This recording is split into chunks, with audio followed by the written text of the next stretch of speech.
Welcome to another segment of Being at Home with George during COVID. I'm so excited to be here. And at the same time, I could feel the heaviness as we move from summer into autumn and fall, as well as all of the challenges we have with folks going back to school, getting back to work, or hoping to get back to work and yet not being able to do that. There's a lot going on, and there could be a fatigue almost from being locked down or being during the time of COVID where we're not back to normal, and there's things that are coming. The reality is hitting us that we're still going to be in this process for a while longer, and that's can be unsettling, especially the fact that we're moving into shorter days and even colder days. And now the winter is is going to be upon us. And so I always like to talk about this vision of possibility of how do we embrace the pain, the hurt, the fatigue, or whatever, and at the same time generate the hope, and to think about the idea that the best is before us. That even though things are challenging, we need to stay on course. We need to stay true to our basic nature of understanding, learning from what's happening, being able to bring love and compassion, kindness, and seeking to understand and to talk about ways of being so that we're able to do. As I like to say, that we make the shift from doing to being, and the being in this case has to do with how do we renew ourselves? How do we recover from all of the expenditure of energy, or in some cases, the boredom of just not being able to do the things we want to do? How do we manage that? And I prescribe to a publication called Brain Pickings, and Maria Popova has this thing about 10 learnings in 10 years. And one of the things she talks about is number four, build pockets of stillness into your life. And so for me, this is right up my alley because I feel like we need to have a way of stopping or pausing and being in that calmness, or just being still and knowing, if you will, and so that we can start to rest even in activity. And in that resting, we start the healing process. So we have to be able to stop and reflect and just, as they say, stop the smell of coffee. Conscious to the fact that as long as we're breathing, there's more right with us than what's wrong with us. And just taking a breath and just thinking about reflecting on this thing called life. So even though there's a lot of challenges, how do we focus on the things we want instead of focusing on what we don't have, what we don't want?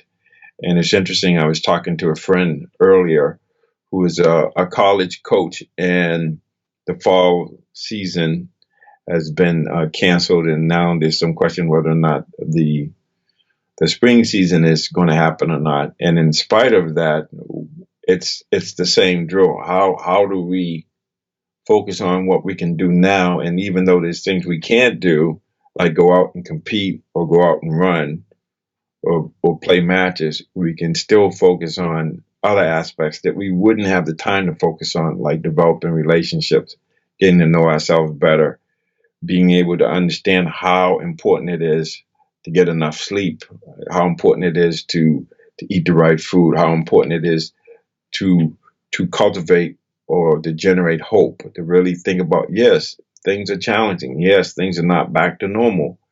Yes, schools may not be open yet.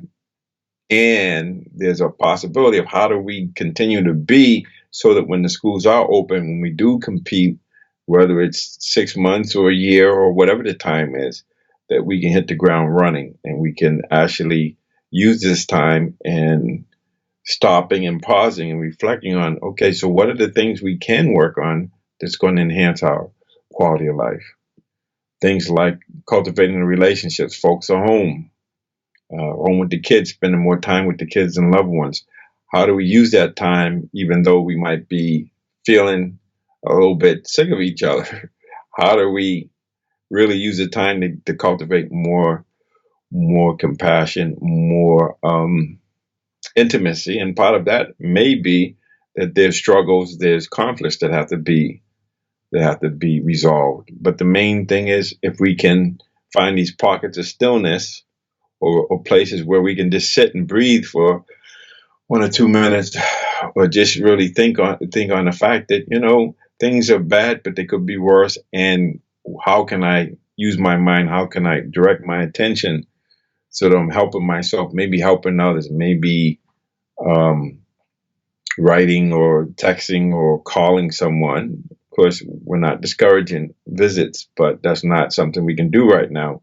But somehow reaching out and being a service to someone else, or doing someone else a favor.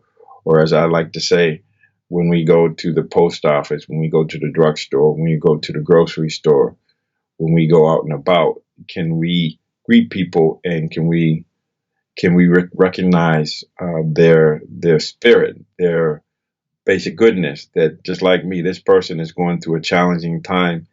And even though I may smile and they may not see the smile, they can feel it. And if I can just say, how are you today? And have a nice day, wish them well, that could be really helpful. And the automobiles and the cars, same thing for me, to be a little bit more patient when somebody cuts me off, or when somebody is tailgating me. How can I allow myself to just not react in a typical fashion, and just to breathe, and just let it be, and just trust that, okay, there's something for me to get here. There's a teaching here, there's a learning. And it's the same thing I share with my friend. Okay, so what are the things you can do with your team that you wouldn't ordinarily do because we don't have time? And so focus on those sorts of things, and doing things that we don't normally do, maybe creating some ways of interacting and being with each other, or practices, so that we can really expand the realm of possibility for ourselves. So we look at this situation and say, okay, yes, it's frustrating, but what can we do? How can we make things better? What can we work on that we wouldn't ordinarily work on? And how can we look at things in a different way? And how can we reimagine things so that when we do come back, when we do get back to competition, or whatever it is we want to get back to, that we're bringing more of a sense of gratitude, appreciation, love, commitment to that activity. And so it takes something. It takes an ability to pause, to stop, and reflect on, okay, so what is it I can do instead of being on automatic pilot? How can I just stop and reimagine, reinvent how I'm being, and actually focus on my own being, focus on how I could be more at ease, more at peace with myself. And so on Friday, when the notorious RBG passed away, and all of these machinations on power grabs and everything, I felt very disenchanted, very sad, and very frustrated. And what I was able to do is to just go inside and just really reflect and think about, first of all, like I said, hold the hurt, the pain, whatever, and then generate hope. So how can I make this better? How can I relate to this situation in a way where I can grow from it without denying the pain, without denying the loss? But at the same time, there was a person who was an example of how to not to quit, to keep fighting, or not necessarily fighting, but keep going forward, to reset, to reprogram, to recommit, as I call, to make the next play. Yeah, you learn and you feel whatever I need to feel, and then okay, it's time to step up to the plate. And several days later, I find myself having more joy, more excitement, and nothing has really changed in the sense of what happened. But what has changed is this ability to stop and to pause and to reflect and to be calm, just not get too excited about things, not moving towards something and away from something, but be still and knowing, and cultivating this peace and ease that's inside, what I like to call the eye of the hurricane, and then resting and healing from that. And it includes me. I actually have been sleeping a little bit longer, and understanding. But sometimes it takes, for me, it takes for something difficult to happen before I decide that, maybe I need to pray more. Maybe I need um, to meditate more. Maybe I need to just sit and just be with myself and just allow myself to feel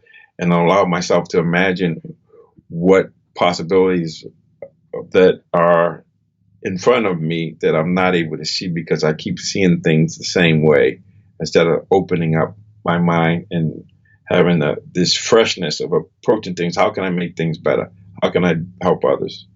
And so to me, that's what helped me to use the situation as a stepping stone and not as a roadblock. And it means getting out the vote. It means doing all of those things. It means praying and helping people or trying to see people as coming from a place of fear. And at the same time, how do we transform that fear into action, fear into uh, focusing on what we can control, what I can do, what we can do. And so I don't want to talk much more than that, but this is really important because it's as simple as making the next plate. No matter how I feel, I still have to show up and be of service and commit to making things better for myself and those around me and those that I serve.